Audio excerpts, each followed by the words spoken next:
बोलतायत. भूषणांनी छत्रपती शिवरायांना पाहिलं नव्हतं आणि त्यांची काही ओळख झालेली नव्हती.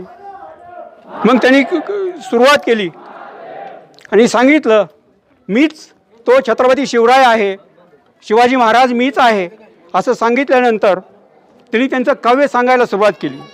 ह्या काव्याचं वैशिष्ट्य असं आहे, वरच्या काही ओळी आहेत त्या बोधपर आहेत आणि वीर रसयुक्त हे काव्य आहे आणि शेवटच्या 2 ओळीमध्ये छत्रपती शिवरायांच्या आयुष्याचं जवळजवळ पराक्रमाचं सार ह्या कवी भूषणाने केलेला आहे. त्यांनी सुरुवातीला असं केलं आहे, इंद्रजिते जंब पर बाळब सु अंब पर रावण स दंब पर रघुकुल राज है. ह्या काव्यामध्ये कोण कुणालावर भारी आहे हे कवी भूषण समजावून सांगत आहेत. पवन भारी बहा पर संभुनती राह पर जो सहस्र भाव पर. पवन भारी बहा पर संभुनती राह पर जो सहस्र भाव पर राम द्विज राज है, राम द्विज राज है. दावा द्रुम दंड पर, दावा द्रुम दंड पर चितामृग झुंड पर भूषण वितुंड पर जैसे मृगराज है. आता ह्या शेवटच्या ज्या 2 ओळी आहेत त्या 2 ओळीमध्ये कवी भूषणाने काय सामर्थ्य भरलेलं आहे.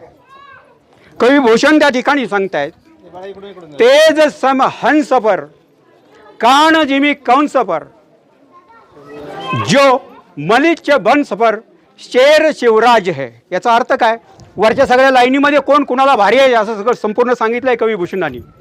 दावाद्रुम धुंड पर चितामृग झुंड पर म्हणजे हरणाच्या कळपावरती चिता एकटाच भारी आहे, प्रभू रामचंद्र रावणावरती भारी आहेत. आणि कवी भूषणाने शेवटच्या ओळीमध्ये जो मलिच्छ शब्द वापरलेला आहे, इतिहासप्रेमीनं थोडं लक्ष इकडे द्या.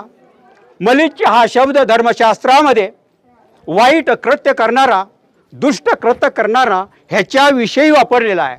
त्यावेळेला कोण वाईट कृत्य करत होतं, कोण दुष्ट होते, मोगल होते, आदिलशाही होती, कुतुबशाही होती, ह्यांची काय कमी आहे म्हणून इंग्रज, फ्रेंच, डच, पोर्तुगीज हे सुद्धा होते.